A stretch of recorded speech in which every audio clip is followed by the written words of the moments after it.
Hi everyone, it's Kathleen again from Crystalline Acucare. Sorry for the delay, I caught a cold and so it took me a while to get back on track for this final video. So thank you for your patience, and we're going to do a little bit of a review and then we'll jump right into kind of a final tool. I'm going to give you one more tool. So you've had the grounding and the protection and the clearing, and I'm going to give you a little bit more of an advanced clearing tool today, and some ways to get in touch with me if you want to be in touch for workshops or distance healing. So anyway, what I want to do is first just kind of give you a little bit of a download that has come to me. I know there are a lot of people channeling these days, so I don't, how do I feel about that? I want to be just one of the many people that are able to give a particular flavor. Everyone has their own interpretation of kind of what's happening in the world, and I've been kind of given the guidance to share what I know about our relationship to kind of the cosmos and what's happening on our planet, and then how does that relate to our individual work. I'm all about grounding it in the body. So, so let me talk in big picture, and then we'll bring it down to the chakras again. So as most of you, I think we all would agree that we're in the middle of a major intensified time of growth on our planet. And most of us who have signed up to be here right now are here because that's what we want. We love intensity. We said, send me, I love that, you know. And now we're here and we're just like, oh my God. But what's really true about, in my experience anyway, is that this is a very powerful, rapid time of transformation. And I'm feeling my guides as I speak this. So let me just, I'm going to go quiet because I want this to be as spontaneous as possible. So from a universal perspective, universal laws are being called forth. So laws of karma, cause and effect, laws of attraction, laws of resistance. There are 12 spiritual laws, and many of them were violated at the time of Atlantis, if you're aware of that time period. And now we're coming back into alignment with those laws, and we're being given greater and greater gifts, awakening old gifts, and even some new things are coming through. So what my guides are saying is that in order to be, those universal laws are part of the Holy Grail within us. It's in our blood. It's in our DNA, awakening these new levels of strands of DNA. We have to embody those laws. We can't just read about them and go, oh yeah, that's Abraham Hicks, that's, you know, manifestation over there, that's da-da-da. As long as we're just, that's another spiritual law, basically, as within, so without. So if we're not working with those principles within ourselves and within our lives, dealing with our day-to-day triggers and our humanity and our ways that we manifest emotionally. Because when we talk about the chakras, especially those lower three, we're talking about the lower vibrational emotions, okay? Survival fear, identity issues, insecurity, and power, okay? And some love imbalances. If these things are not in alignment, we really are not manifesting love. We're manifesting power and control, manipulation, fear, yeah. And so what my guides are saying is it's time for us to align with the higher dimensional frequencies of the higher chakras and live by the embodied universal spiritual laws. I'm going to reference a couple books today, but Diana Cooper, who's one of your own, she's from the UK, and she has written a book called The Little Book of Universal Laws, among others. She's also written some wonderful things about dragons, This is my little guidebook. But Diana Cooper, if you look up her spiritual laws, it's just a good review. But then it's like, okay, how do we do that? We've got this system, and a lot of it's broken, right? We've been traumatized in childhood. We had a shitty marriage. We have these different things that occur in our lives, and so we're supposed to be these spiritual giants, but we've got all this stuff, right? So I want to offer some tools for this, because our end goal, and really we are really on a stage right now. The earth is being watched in a good way. I'm not talking about aliens. I'm talking about high vibrational masters and angelic beings that are observing, and other galaxies, really high vibration galaxies, are watching to see how we come back online in alignment with spiritual law. Okay? So let's just take, for example, the as above, so below, and as within, so without. Those are two laws. So universal law means those laws work everywhere you go. It's kind of like wherever, if you go to Italy, it's the same currency. So as within, so without. So if we are at peace, if we are in self-love, we are open in trust from the crown, we're going to see all of that in our life, right? We're going to start to see trusting relationships, peaceful times at work or in our families, in our relationships. We are going to feel more gratitude and more joy. Those are all high vibrational, fifth dimensional energies. And we're on center stage right now on Earth to see if we can bring the planet's vibration up. And those of us who are working on ourselves have said, we will help. We will be a part of this collective raising of the planet, okay? That means we're gonna go to yoga, we're gonna go to therapy, we're gonna eat better, we're gonna jog on the beach, we're gonna do better. And what I want you to all know is that you feel like you're just doing these little things. It feels kind of grindy day by day. Oh, I gotta juice my celery, and but what happens is, as you raise your vibration, your gifts, your particular vibrational signature is transmitted out to like ripples in a pond. It is like a radio signal of higher vibration. And you know what? Your neighbor who always drinks beer and eats chips, he comes home and he's suddenly thinking, I want to have a celery juice. And it's maybe because he picked up on your self-love next door, okay? Those thoughts forms, those frequencies are picked up in the collective.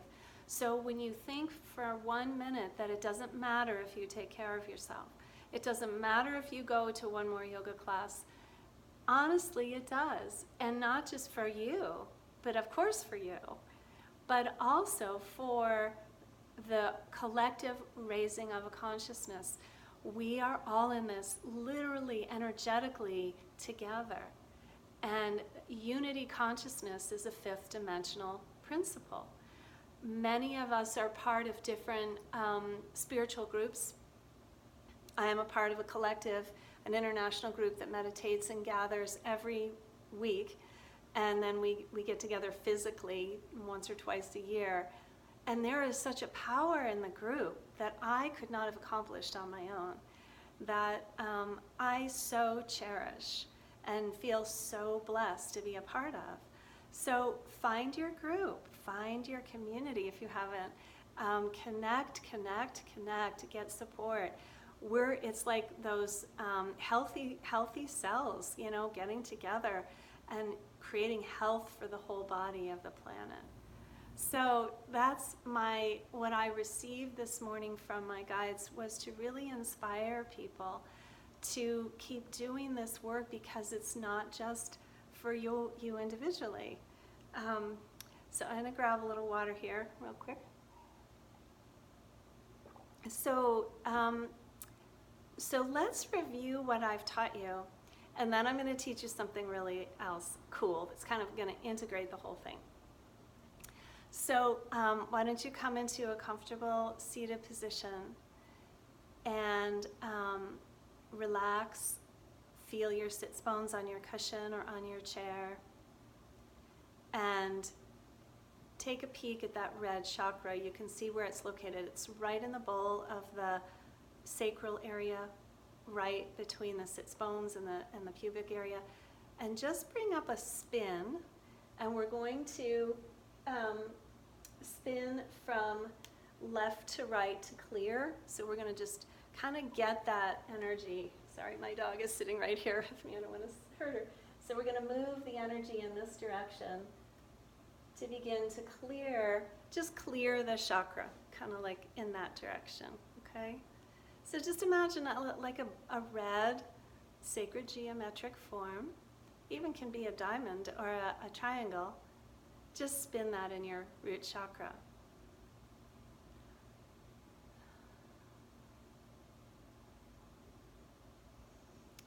And then bring the energy down below you to this, what we call the soul star beneath you. And just create a little loop, like a grounding cord into the soul of the earth. And then up back into your tailbone. So you're just kind of sewing a fabric. Just breathe that back in and notice if you feel a little more grounded. Excuse me. And then come up into your second chakra and do the same thing. It's going to be left to right. So counterclockwise. And just spin that a little bit, bring in the color orange. And then drop your grounding cord. And then bring it back up. So we're doing these loops. Well, first it was the root chakra.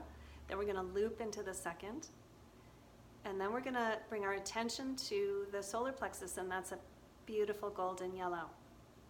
So breathe golden light into that solar plexus, rotate, and then drop into the earth star and loop. Good. Okay. And then we're going to do that finally with the heart.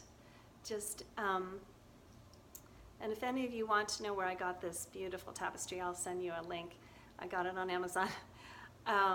So again, counterclockwise, left to right, you're going to rotate the heart chakra. So this is a beautiful way to get grounded in those lower emotions and calm yourself down, okay? Deep breath. Beautiful. So then remember the power of intention, right? Intention is, so we're just going to sit today and we're going to sit with the intention of, how do I stay more attuned in a fifth dimensional? How do I keep this in more 5D when I've got these chakras that tend to pull me out of alignment, right? Okay. Oftentimes it's a thought or a belief that was embedded when we were children.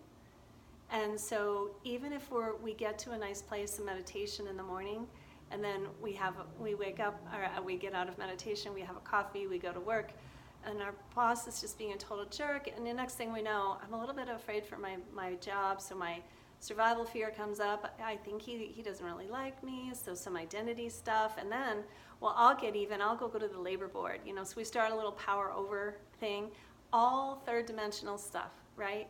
The minute we start feeling fear and insecurity and retaliation or power over, we're out of it. We've lost our center. So how do we stay out of that is the big question, right? So we can clear. So we can definitely go to the ladies' room, the men's room, and just run some gold energy through, drop it into the earth and loop it up. You can bring it all the way up and over the top of your head. For sure, just running energy is beautiful. A beautiful way to center the body. You can bring up earth energy, because this is an image of the crystalline grid around the earth, but you can just imagine, beautiful green energy coming up, or blue from the ocean, and run it down up the back of the spine and over the top of the head. That's called the circular breath. There's also the tube torus. You can imagine energy swirling counterclockwise and clockwise. Is a beautiful configuration. It mirrors the Sushumna within, and that's a more advanced training, those of you who go on to do more Kundalini work. But suffice to say, getting energy moving is going to get you out of a trigger, a lower dimensional reactivity, okay? So just sit with that for a minute. Sit and close your eyes and imagine that tube torus as you breathe up the back, okay? Up, just breathe the energy out. Have it come up and out your head like a water fountain and swirl around you both sides, almost like a double helix. You're creating your own little flow here, up the back, out the top of the head, and around the body, like a double helix figure eight around your body. Ooh, that feels good. The infinity symbol is very healing and balancing for the left and right brain. So that in and of itself, up the back, over the top of the head, down the front of the body. Okay, swirl. Yeah, good. You can also bring in something called the violet flame or the violet color. So breathe in, up the back, breathing through all that insecurity and power over and money fear. And then imagine as you're swirling around, you bring that tube of energy around you, left to right and right to left, that it's filled with a violet color. And this is, some of you know, Saint Germain and the violet flame. This energy came to us not that long ago, like maybe 2012. So we are being given these tools, like amazing tools for transformation. So that's another blissful way to kind of get yourself calm and centered, okay? So sit with that for a minute.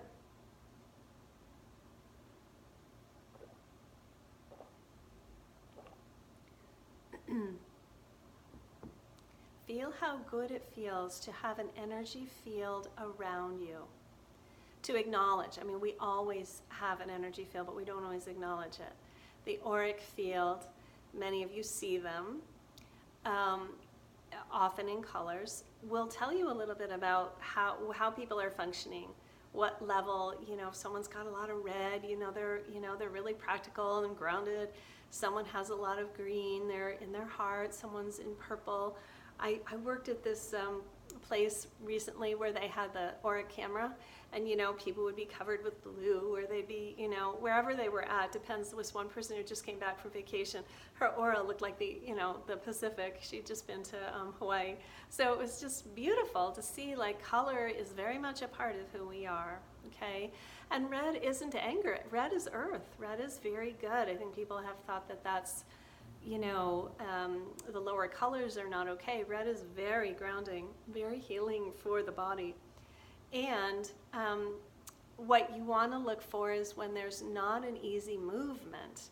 When we were talking about, from left to right, clearing. Notice if you can get that thing moving. If your chakra feels slow to move, or you can't get the color in there, that's more of a sign that there's something in there. And I will say there are other ways that we can work with the diagnostics of that.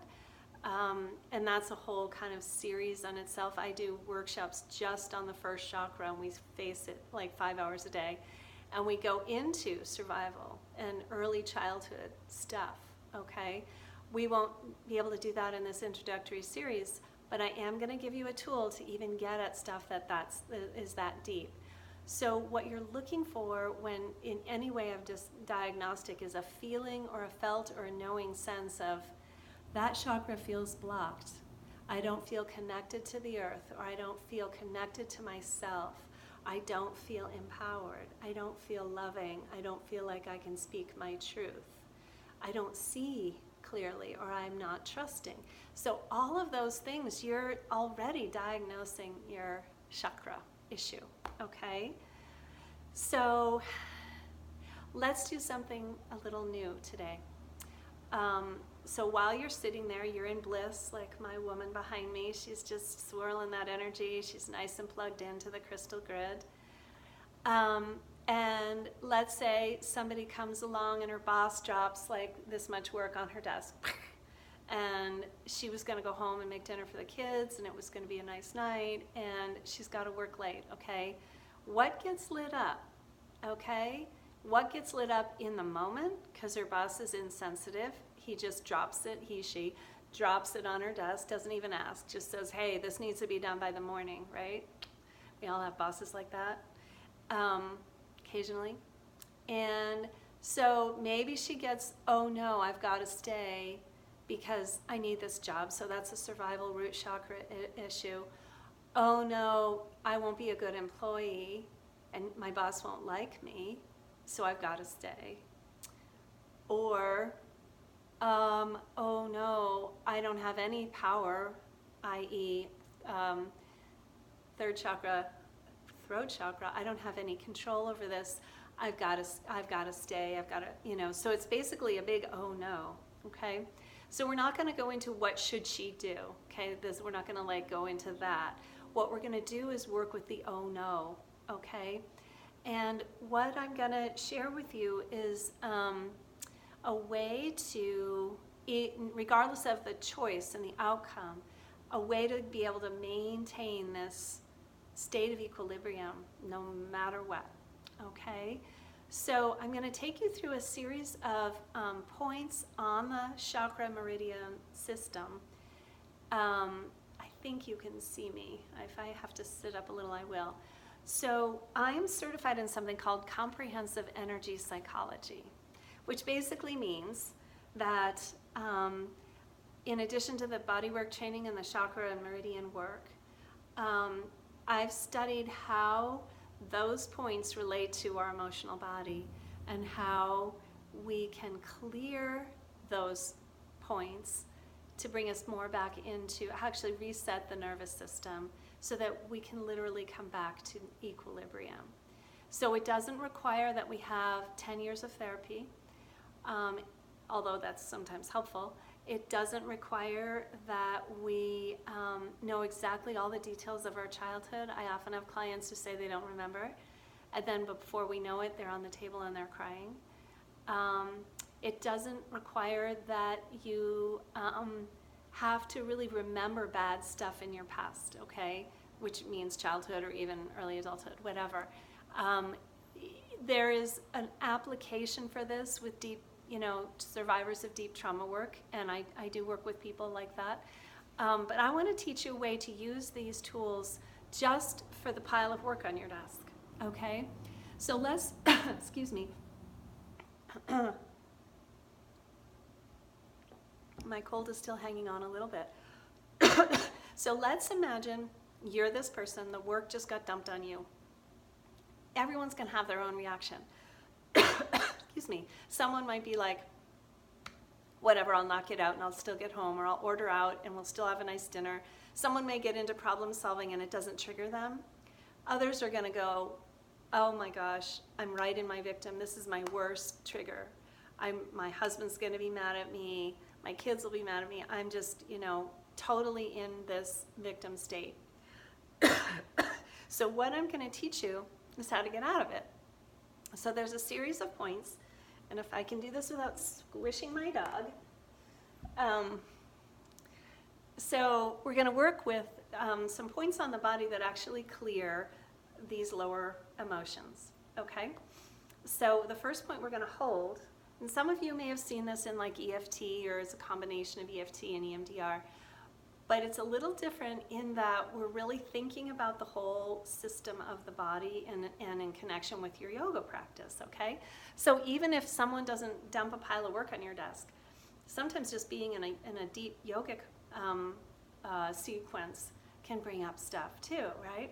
So whatever the emotion, the stress, I want you to go into it in a minute, and we're going to hold a series of points. One is going to be right on the inside of the eyebrow, which is a bladder point. It's a bladder 2, and this clears fear. Okay, so that can be in any of the chakras, but especially in the root. And a lot of the time, have you ever been really worried and you go, oh, because we naturally hold those points. To help, what that does is it opens up the vagus nerve and it helps to actually bring more blood to the frontal lobe. When we're in fear, the blood rushes to the back of the brain and says, go, go, and heart rate goes up and adrenaline pumps, and we have no ability to focus, right? So he dumps all that work on our desk. We start to go into fight or flight, and guess what? That now pile looks like it's a mile high because we're in little kid fight or flight. So holding this point is amazing if that's all you have time for. But I'm going to show you the whole sequence. So it's a ladder 2,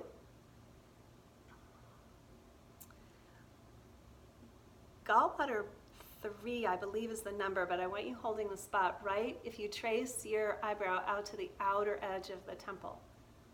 It's gallbladder, which has to do with frustration and anger. And then you're going to come under the eye, right under, like in line with the pupil. This is an earth point, which clears fear and sadness for sure. Also, it's very soothing and grounding. So boom, boom, boom, okay? Then we're gonna do a point under the arm, not in the armpit, but you're gonna slide down like about a hand width down into your rib cage, in level with the nipple line and the bra if you're a woman. But really tuck in there, dig in. There's a tender spot, and that's a spleen point. And on either side, so whichever feels more comfortable to you, you can hold them both. Cross your hands over if you want. Just hold one is enough. This will clear sadness. It also clears toxins out of the body.